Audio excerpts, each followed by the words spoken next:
A series of planned Islamist terrorist attacks took place on Friday, the 13th of November, 2015, in Paris, France, and the city's northern suburb, Saint-Denis, beginning at 9:16 p.m., where 3 suicide bombers struck outside the Stade de France in Saint-Denis, during an international football match, after not succeeding to gain entry access to the stadium. Another group of attackers then carried out their operation by firing on crowded cafes and restaurants in Paris, with one of them also detonating an explosive used in killing himself in the process.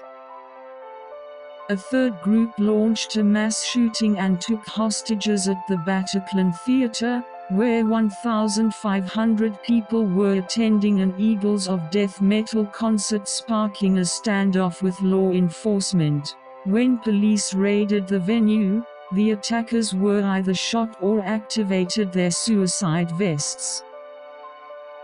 The Islamic State of Iraq and the Levant, ISIL, claimed responsibility for the attacks, following their previous claim on the Beirut bombings, and stated that the violence was a response to French airstrikes on ISIL targets in Syria and Iraq.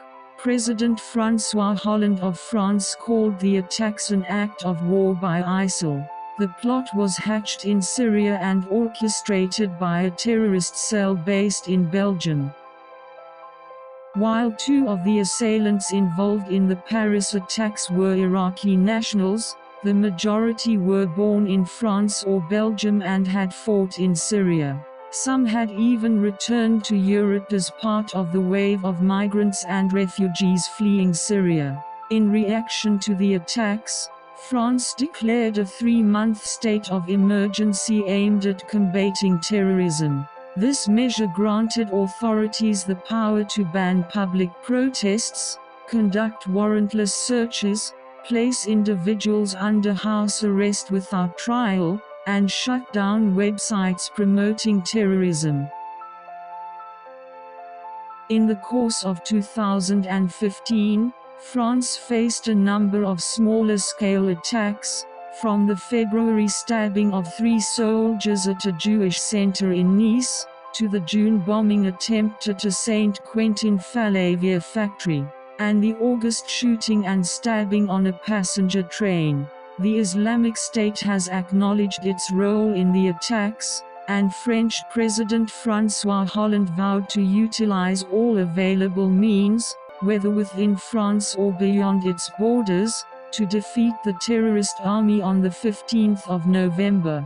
France conducted the most extensive airstrike of Operation Chamel as part of the coalition's bombing efforts against the Islamic State. Authorities intensified their hunt for remaining attackers and their collaborators. On the 18th of November, Abdelhamid Abaoud, believed to be the chief planner of the assaults, was killed during a police raid in Saint-Denis, with 2 other individuals also dying in the operation.